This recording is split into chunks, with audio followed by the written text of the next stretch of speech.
What do you think is the secret of happiness and why contentment is an important part of it? It's a highly subjective subject. It depends on person to person. For example, what I feel is my content, and I can tell that. I can't make it a general rule for everybody. One should know what one can do, one cannot do. One should know one's plus, one's minus, one's strength, one's weakness. And given set of circumstances, because nobody is perfect, whatever work is given, if I can maximize my effort and do that, I think you get the sense of content. And then content is always your happiness. Yeah. It is nothing to do with money, nothing to do with honors, nothing to do with your achievements. But if you realize that this is maximum thing I can do and I have achieved that much, whether the result may be plus or minus, you get that content. And that's what has happened to me. Yeah. That it is not that all my projects have been 100% successful. Some of them have failed. Some of them have done exceedingly well. But I have put my 100% into that. That's all I. What role does acceptance play in happiness and contentment? A major role. When you know that you cannot fight against the tide and you have put your effort, and then you say, like in olden days, people would say, leave it to the God. What it means? That means you have exhausted all human efforts. Then you said, okay, that's all I can do. Yeah. So acceptance of that reality makes probably, brings you near to the content. Yeah. Ma'am, I also want to ask you, like you rightly said, I have grown up with grandparents. I have heard so many stories from my grandparents, especially from Mahabharata and Ramayana. What are memorable stories that you have heard from your grandparents? One that has really left an impact on you? There are lots and lots I have heard. See, I am now 73 years old. I grew up in a village. There were no lights. Forget about digital, non-digital. One cannot imagine. And it's a small village. The only source of entertainment for us was reading. Yeah.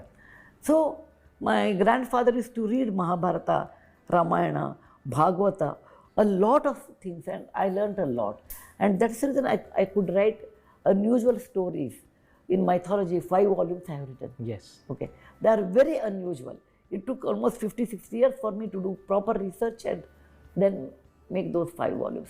So there are innumerable stories are there in my memory regarding the mythology or other stories. You play so many roles. You're an educator, you're a teacher, you're a philanthropist. Which is your most favorite role? It's very hard for a mother to say, this baby I like more. For me, all characters are great.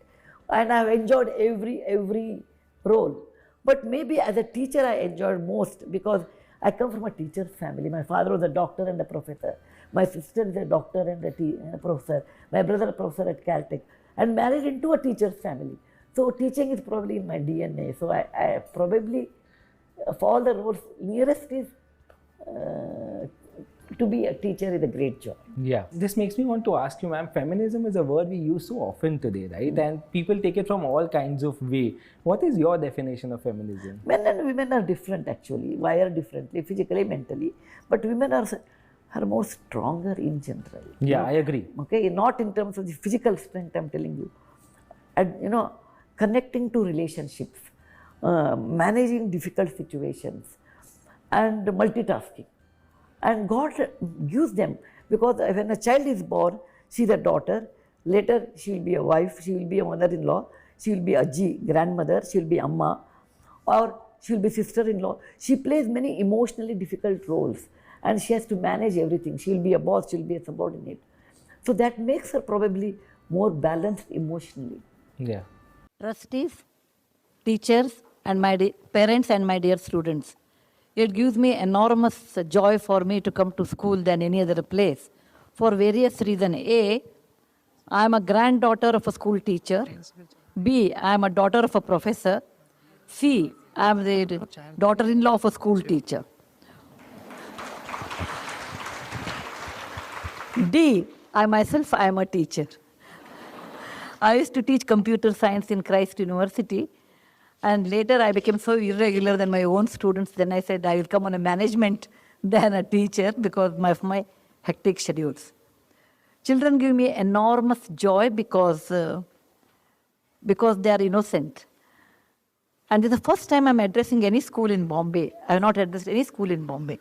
I have only come to Bombay for meetings, never to a school.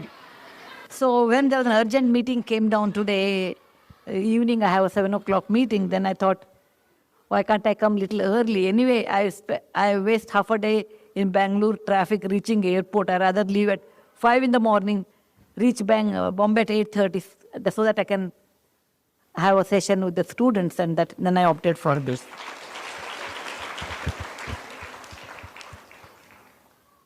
I'll tell you one small story. I am a grandmother of 2 grandkids. Like today's how grandkids are there, they are like that, normal. Okay, that means more talking and less listening. And my granddaughter's name is Krishna, and she told me, they live in London. One day I told her to eat banana fruit. You know, we India consider it's a good fruit. Eat. And then she said, me, Ajji, give me she calls me Ajji, like any Kannada grandmother is called, or Maharashtrian grandmother is called. She said, Ajji, give me a set of reasons why one should eat banana, a 5 years kid. Okay? I said, okay, I will tell you a story, and then you feel like eating, you eat. I said, there was a rishi by the name Durvasa. I'm sure most of you know. Whenever he used to go to anybody's place, they used to get scared of him. Why this fellow has come, let him go as early as possible. I'm sure when you are not a nice person, nobody welcomes you. One day his wife told him, look, people, when you go, people run away. Whereas I stayed with you for such a long time, don't you think I deserve a boon or a special gift? First he was very upset. Then he said, okay, fine, I'll give you a special gift. What do you want?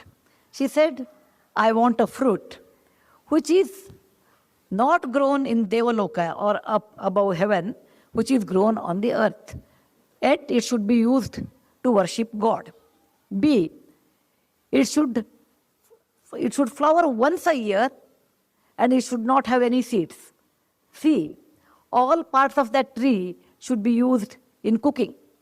D, it should give fruits only once in a year, and the fruit should be not messy kind, not like a mango or apple. And such fruit, without giving that to God, the puja will be incomplete. He said, okay. He made a tree and gave the fruit to the God, and then he called that, her name was Kadali, so he called that fruit the Kadali Phala. Kadali in Sanskrit became banana in English later. So whatever banana tree you see, that is the intelligence of a woman who told her husband the kind of fruit which is easy to eat, whose leaves are used for eating, whose bark is in the stem is used in cooking, whose flower is used in the cooking, which flowers once a year, and there are no seeds. So I told, it's such a great fruit on the earth. If you don't want to eat Krishna, you don't have to eat. But only learned people eat this one. What I'm telling you is, though every generation, it's really wrong to tell that our generation has a lot more stress. That is totally wrong. Parents, please remove it from your head in case you have such things. I was in Egypt about 15 years back. Then I took on Egyptology. That is a person who knows how to read hieroglyphy, who knows more about Egyptian history, and went to one place which is 7,000 years old, and there I saw the pyramid. Inside the pyramid there was hieroglyphy, so I asked that fellow, what it is written here, you tell me. This fellow told me, the builder of Egypt pyramid have written about next generation. Next generation doesn't respect time, doesn't respect money, doesn't respect elders. They have less common sense, they are less hardworking. I really do not know how they will survive. Suddenly I felt like, my parents talking to me like that. Every generation feels next generation is less than ours. We are very hardworking, we talk. No, that is really not true.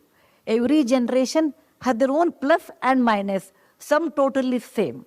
Any mathematics teacher or any students who love mathematics will appreciate this. What is 1 by 2? Half. 1 by 2 is 2 by 4. It is also equal to 3 by 6. It's also equal to 4 by 8. It is also equal to 16 by 32.